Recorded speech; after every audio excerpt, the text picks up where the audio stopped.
আলোচনাটির শুরুতেই সবাইকে স্টক অবজারভারের পক্ষ থেকে শুভেচ্ছা জানাই। আজ আমরা বিনিয়োগকারীদের অ্যাওয়ারনেস বৃদ্ধির লক্ষ্যে একটি গুরুত্বপূর্ণ আলোচনা রাখছি। গত কয়েকদিন ধরে আমি অসংখ্য কল এবং মেসেজ পেয়েছি, বিশেষ করে ফ্লোর প্রাইস প্রত্যাহার করার পরপরই আমি ভিউয়ারদের কাছ থেকে অসংখ্য কল পেয়েছি এবং বেশিরভাগ বিনিয়োগকারীদের কিছু কমন প্রবলেম আমি আইডেন্টিফাই করেছি। সো আজ আমরা আলোচনা করব ক্যাপিটাল মার্কেটে কেন নতুন বিনিয়োগকারীরা কিংবা বেশিরভাগ বিনিয়োগকারীরা কেন লুজার হন, এই বিষয় নিয়ে আলোচনা করব। আশা করছি আজকের এই আলোচনাটির মাধ্যমে অনেক বিনিয়োগকারী উপকৃত হবেন। সো বন্ধুরা, আলোচনাটি শেষ পর্যন্ত শুনতে থাকুন। প্রথমত, যে কমন প্রবলেমটি আমি অনেক বিনিয়োগকারীদের মধ্যে লক্ষ্য করেছি, মার্কেট যখন ফল করে, হাতে থাকা শেয়ারগুলোর দাম যখন কমতে থাকে, অনেক বিনিয়োগকারী হাইপার টেনশনে ভোগেন এবং অনেকে এমনও বলতে শুনেছি তারা রাতে ঘুমাতে পারেন না। এবং হাতে থাকা শেয়ারটির দর যদি পরপর কয়েকদিন নামতে থাকে তখন নার্ভাসড হয়, প্যানিকড হয়ে লসে শেয়ারগুলো বিক্রি করে দেন। সো ক্যাপিটাল মার্কেটের যে চ্যালেঞ্জিং যে সিচুয়েশনগুলো রয়েছে সেগুলো ফেস করার মতো অনেকের মেন্টাল স্ট্রেংথ নেই। আমরা শুরুতেই প্রবলেমগুলো নিয়ে আলোচনা করব এবং পরবর্তীতে আমরা কিছু গুরুত্বপূর্ণ টিপস আপনাদের দেব। আর দ্বিতীয় যে সমস্যাটি বেশিরভাগ বিনিয়োগকারীদের মাঝে লক্ষ্য করা যায় সেটি হলো বিনিয়োগকারীরা অনেক সময় ভাবেন যে শেয়ারটির দর বৃদ্ধি পাচ্ছে সেটি ভালো কোম্পানি এবং যে শেয়ারটির দর কমে যাচ্ছে সেটি খারাপ মানের কোম্পানি। বিশেষ করে যারা নতুন ইনভেস্টর তারা কিন্তু মার্কেটে হঠাৎ করে ইনভেস্ট করতে এসে কোম্পানিগুলোর ফান্ডামেন্টাল দিকগুলো সম্পর্কে অত বেশি অ্যাওয়্যার থাকে না এবং মার্কেটে প্রাইস অ্যাকশনের উপর বেস করে তারা কিন্তু শেয়ারগুলো কিনেন। যে শেয়ারগুলোর দাম বাড়তে থাকে সেই শেয়ারগুলো কিনেন এবং যে শেয়ারগুলোর দাম কমতে থাকে সেগুলো লসে বিক্রি করে দেন, এটা ভেবে যে ওই কোম্পানিগুলো হয়তো ভালো কোম্পানি না, যার কারণে শেয়ারগুলোর দাম কমে যাচ্ছে। এরপর তৃতীয় যে সমস্যাটি আমি লক্ষ্য করি সেটি হচ্ছে অনেক বিনিয়োগকারী অনেকের পরামর্শে শেয়ারগুলো কিনে থাকেন। সো ক্যাপিটাল মার্কেটে একটি মজার বিষয় হলো কিন্তু এখানে কিন্তু সবাই অ্যাডভাইজার, সবাই সবাইকে কিন্তু উপদেশ দেয়। বন্ধুরা, আমিও কিন্তু অনেক উপদেশমূলক পোস্ট এখানে করে থাকি, কিন্তু আমি ডিসক্লেমার সেটি দিয়ে রাখি। সো যে ফানি থিং হচ্ছে প্রত্যেকেই প্রত্যেকের অ্যাডভাইজার, প্রত্যেকেই প্রত্যেককে পরামর্শ দেয় এবং নেয়, আর এটার কারণেই কিন্তু অনেক বিনিয়োগকারী লুজার হয়ে যান। সো এটিও একটি কমন প্রবলেম। দেখা যায় যে আমরা যখন আলোচনা করি বেশিরভাগ বিনিয়োগকারীদের সাথে তখন আমাদেরকে বলে আমাকে উনি বলেছিল বলে শেয়ারটা কিনলাম, এখন তো এই শেয়ারটার দাম অনেক অনেক পড়ে গেছে, কি করা উচিত। সো অনেক বিনিয়োগকারী কিন্তু এই সমস্যাটি ফেস করছেন। চতুর্থত যে সমস্যাটি আমি নোটিস করেছি সেটি হলো বিনিয়োগকারীরা যখন মার্কেট ডাউন থাকে, মার্কেট খারাপ থাকে, তখন ক্যাপিটাল মার্কেটকে কিন্তু তারা ঘৃণা করতে শুরু করে এবং ক্যাপিটাল মার্কেটে তখন লস দিয়ে সব শেয়ারগুলো বিক্রি করে দিয়ে তারা চলে যায়। এরপর মার্কেট যখন আবার কিছুদিন পর কিংবা 1 বছর পর, 6 মাস পর কিংবা 2 বছর পর মার্কেট যখন ভালো হতে শুরু করে, শেয়ারগুলোর দাম যখন বাড়তে থাকে তখন ওই শেয়ারগুলোই তারা 30%, 40%, 100% বাড়তি প্রাইসে তারা কিনে থাকেন।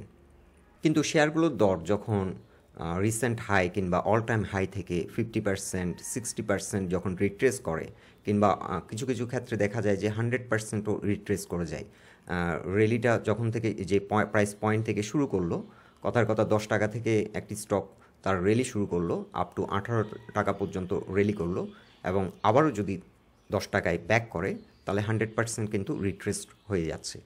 সো যখন একটি স্টক সাবস্টেন্সিয়ালভাবে ফল করে তখন বিনিয়োগকারীরা দেখা যায় যে বেশিরভাগ বিনিয়োগকারী তখন ক্যাপিটাল মার্কেটকে ঘৃণা করতে শুরু করে এবং তাদের স্টকগুলোকে লসে সেল করে দেয় কিংবা নতুন করে তখন আর ইনভেস্ট করার তাদের কোনো আগ্রহ থাকে না। কিন্তু মার্কেট যখন বাড়তে থাকে, শেয়ারগুলোর দাম যখন বাড়তে থাকে তখন কিন্তু অনেক বিনিয়োগকারীর আবার তারা আগ্রহী হয় এবং সেই স্টকগুলো তারা অনেক হাই প্রাইসে কিনে থাকে। সো এটিও একটি কমন প্রবলেম ক্যাপিটাল মার্কেটে এবং যার পরিপ্রেক্ষিতে অনেক বিনিয়োগকারী কিন্তু লুজার হন। এরপর আরও একটি কমন প্রবলেম হচ্ছে অনেক বিনিয়োগকারী তারা লোনে শেয়ার কিনে থাকেন। লোন বলতে এখানে দুরকম লোন তারা ইউজ করে থাকেন। একটি হচ্ছে তাদের পোর্টফোলিওতে তারা মার্জিনে শেয়ারগুলো কিনেন, এটা এক ধরনের লোন। আরেকটি হচ্ছে তারা পার্সোনাল লোন করে কোনো রিলেটিভ কিংবা কোনো বন্ধুবান্ধবের কাছ থেকে তারা লোন নিয়ে কিংবা ব্যাংক থেকে লোন নিয়ে এসে ক্যাপিটাল মার্কেটে ইনভেস্ট করে থাকেন। এবং বেশিরভাগ ক্ষেত্রেই দেখা যায় যে বিনিয়োগকারী যাদের এক্সপার্টিজম নেই তারা লুজার হন, কারণ যখন লোনে ইনভেস্ট করেন ক্যাপিটাল মার্কেটে তখন তারা কিন্তু বাড়তি টেনশনে থাকেন, কারণ একটা লোনের যে ইন্টারেস্ট থাকে সেটা একটা স্ট্রেস কিন্তু নিতে হয়, প্লাস মার্কেটের যে একটা স্ট্রেস, তখন কিন্তু তাদের স্ট্রেস লেভেল দ্বিগুণ হয়ে যায়। আরও একটি কমন প্রবলেম অনেক বিনিয়োগকারীদের মাঝে লক্ষ্য করা যায়, শেয়ারটির দর যখন বাড়ে প্রফিটে থাকে তারা রাইট সময় রাইট প্রাইসে শেয়ারটা সেল করতে পারেন না। এটিও একটি কমন প্রবলেম। দেখা যায় যে স্টকটি হয়তো যে প্রাইসে কিনেছেন সেই প্রাইস থেকে হয়তো 20% গেইনে আছেন কিংবা 15% গেইনে আছেন, অনেক সময় তো 30% গেইনে আছেন, কিন্তু মার্কেটে যে একটা রুমর থাকে শেয়ারটার দাম আরও বাড়বে এরকম একটা যে প্রত্যাশা এবং গুজব থাকে, যার পরিপ্রেক্ষিতে দেখা যায় যে একটা ভালো গেইন হওয়া সত্ত্বেও শেয়ারটা সঠিক সময় সেল দিতে তারা ব্যর্থ হন, কিন্তু পরবর্তীতে যখন প্রাইস ফল করে আর শেয়ারটা তারা সেল দিতে পারে না, এরপরে কিন্তু দেখা যায় যে গেইনে থাকা সত্ত্বেও সেল না দিতে পারার কারণে পরবর্তীতে স্টকটি প্রাইস ফল করে 10-15 কিংবা 20% তখন লসে থাকেন। সো এটিও কিন্তু একটি কমন প্রবলেম অনেক বিনিয়োগকারী ফেস করে থাকেন। আরেকটি কমন প্রবলেম হচ্ছে বেশিরভাগ বিনিয়োগকারী ইনভেস্টিং পার্ট এবং ট্রেডিং পার্ট কিন্তু ভালো মতো জানেন না। ইনভেস্টিং কিভাবে করলে মার্কেট থেকে ম্যাক্সিমাম গেইন নেওয়া যায় কিংবা ট্রেডিং কিভাবে করলে মার্কেট থেকে বেনিফিট নেওয়া যায়, এই দুটো বিষয় সম্পর্কে ভালোভাবে বোঝেন না, যার কারণে অনেকেই ক্যাপিটাল মার্কেটে লুজার হয়ে থাকেন। আরও একটি বেসিক প্রবলেম দেখা যায় যে একটি স্টক কেনার পর স্টকটি মার্কেট কিন্তু সবসময় ভোলাটাইল, নর্মাল সিচুয়েশনেও ভোলাটাইল, মার্কেট যখন খারাপ থাকে তখনও ভোলাটাইল, মার্কেট যখন খুব স্ট্রং থাকে তখনও কিন্তু প্রত্যেকটা স্টক ভোলাটাইল থাকে। একটি স্টক কেনার পর আপ ডাউন করতেই থাকে প্রাইস, কিছু কমে কিছু বাড়ে, ওয়েভ করে করে কিন্তু প্রাইস অ্যাকশন হয়। সো অনেক সময় বিনিয়োগকারীরা একটি স্টক কথার কথা উনি সেটি 15 টাকা প্রাইসে স্টকটি কিনলো, স্টকটির দাম 13 টাকা হয়ে গেল কোনো কারণে, কিন্তু অনেক সময় দেখা যায় যে বেশিরভাগ বিনিয়োগকারী যারা ট্রেডিং পার্সপেক্টিভ থেকে মার্কেটকে ভিউ করেন কিংবা ট্রেড করতে চান তারা ওয়েট করেন না স্টকটির জন্য, দেখা যায় 2 টাকা লসে স্টকটি সেল দিয়ে 13 টাকায় সেল দিয়ে দেন, আরেকটি স্টক যেটি বাড়ছে সেটি হাই রেটে গিয়ে কেনেন। সো অনেকের ধৈর্য না থাকার কারণেও কিন্তু অনেক টাকা লস করছেন ক্যাপিটাল মার্কেটে। দেখা যাচ্ছে ওই 13 টাকার স্টকটি পরবর্তীতে কিছুদিন ওয়েট করলে পরবর্তীতে সেটি হয়তো 20 টাকা প্রাইস অ্যাকশন 20 টাকা পর্যন্ত হচ্ছে। সো এদিকে 2 টাকা লস দিল, আবার এদিকে ওয়েট করলে আরও 5 টাকা ক্যাপিটাল গেইন ওই স্টকটি থেকে আসতো। সো ধৈর্য হারা হয়ে অনেক বিনিয়োগকারী ক্যাপিটাল মার্কেটে লস করেন। সো আমরা এখন কিছু গুরুত্বপূর্ণ টিপস আপনাদের জন্য রাখবো, বিশেষ করে যারা এই ধরনের সমস্যাগুলো day to day basis face করছেন কিংবা যারা ক্যাপিটাল মার্কেটে নতুন করে আগ্রহী ইনভেস্টমেন্ট করতে, তাদের জন্য এই টিপসগুলো কাজে আসবে। এই সপ্তাহের একটি গুরুত্বপূর্ণ নিউজ আমি শেয়ার করছি, এটি আমেরিকান ক্যাপিটাল মার্কেটের ক্যাথি উডস, উনি আর্ক ইনোভেশন ইটিএফের সিইও, উনি এই সপ্তাহে প্রায় $42 মিলিয়ন টেসলা স্টকটি কিনে। টেসলা এই স্টকটি রিসেন্টলি প্রাইস অ্যাকশন করেছিল অ্যারাউন্ড 300-এর কাছাকাছি প্রাইস অ্যাকশন করে এবং বর্তমানে সাবস্টেন্সিয়াল ফল করে।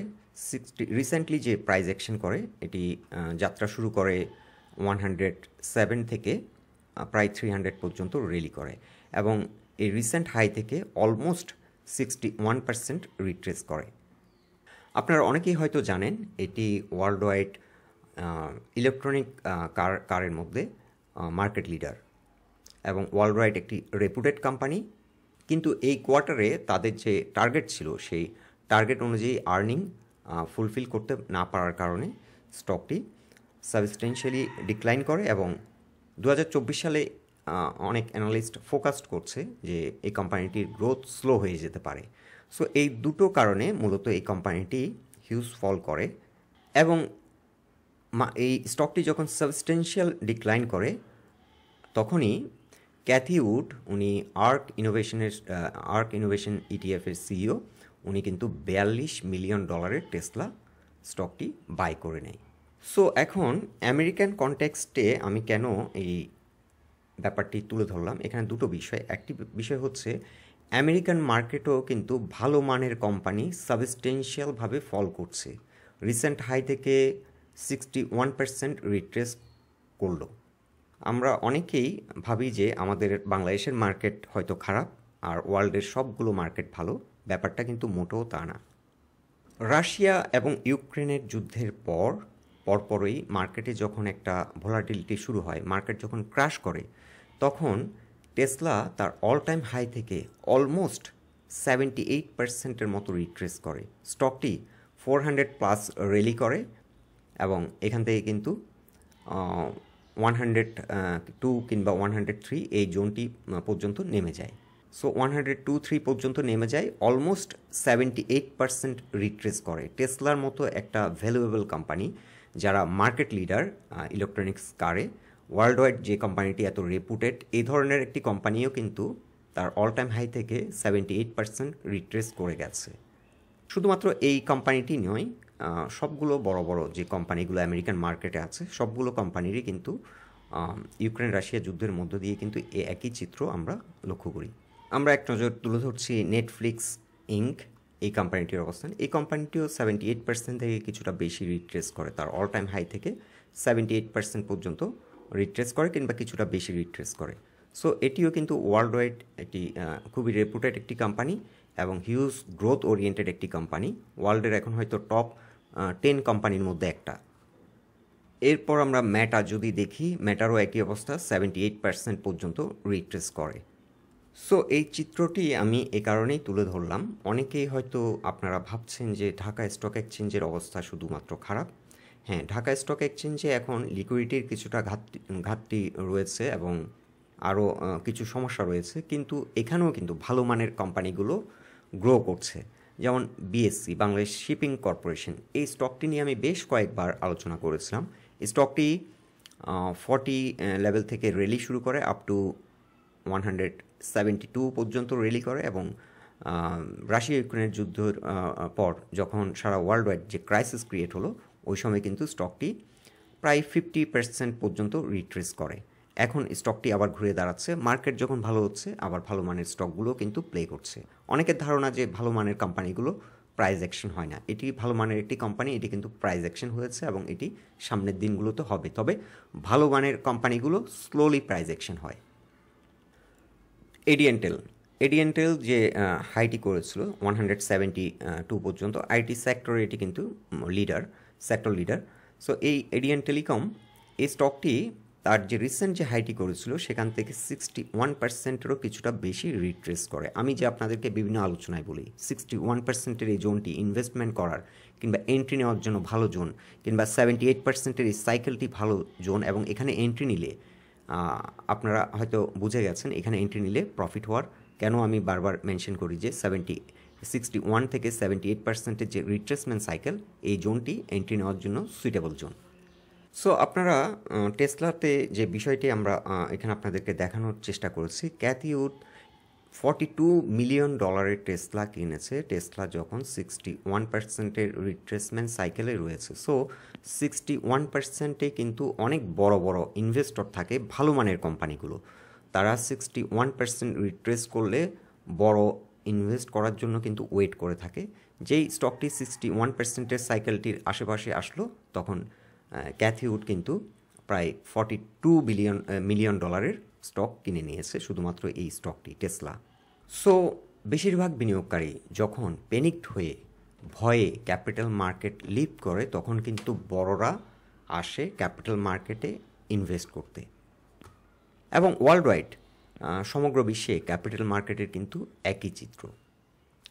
আমেরিকান মার্কেটে এরকম কিন্তু হাই পার্টির অভাব নেই, তারা কিন্তু কোনো না কোনো পক্ষ তো বড় অ্যামাউন্ট সেল করে দিচ্ছে। সেল করে দিচ্ছে বলেই তো আবার বড় বিনিয়োগকারীরা বড় অ্যামাউন্টে কিনতে পারছে।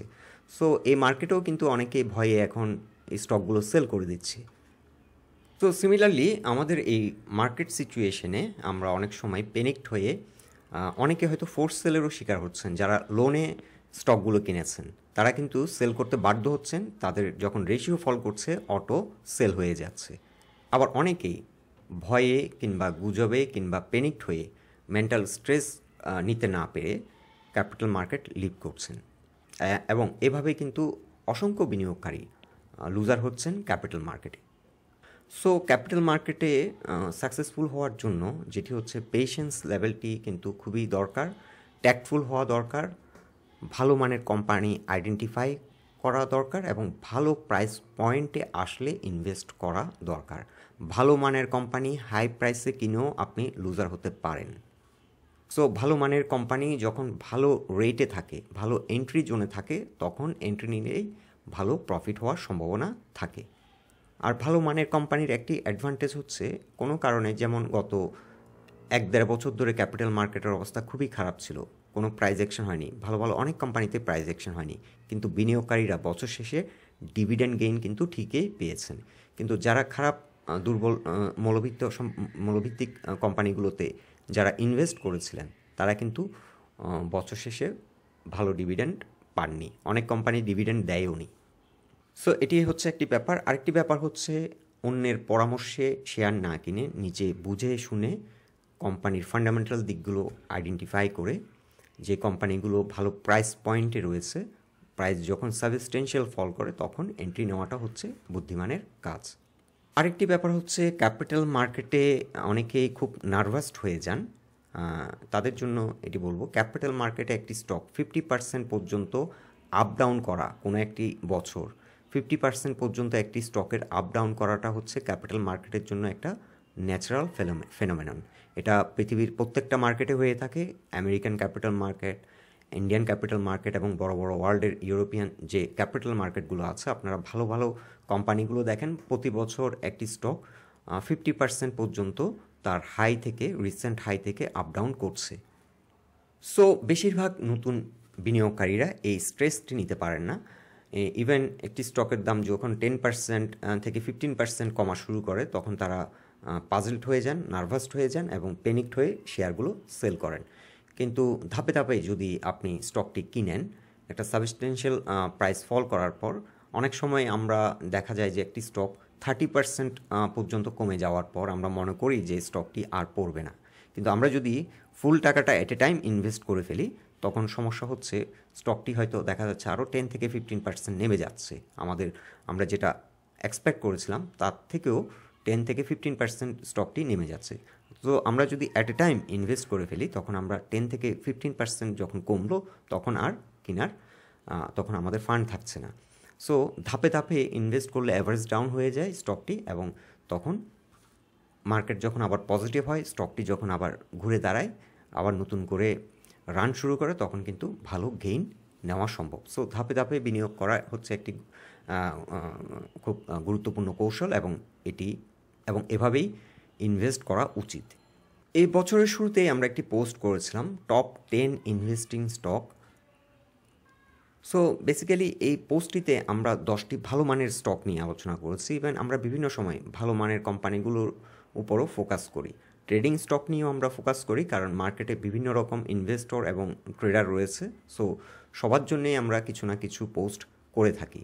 সো যারা ইনভেস্টিং ক্যাটাগরি স্টক নিয়ে ভাবছেন তারা এই পোস্টটি চাইলে দেখতে পারেন। এছাড়া আমরা ভালো মানের কোম্পানিগুলো কিভাবে ইজিলি আইডেন্টিফাই করা যায় এটা নিয়ে নেক্সট একটি পোস্ট করব। আশা করছি আজকের আলোচনাটির মাধ্যমে অনেক বিনিয়োগকারী উপকৃত হবেন। সো বন্ধুরা, এটাই ছিল আজকের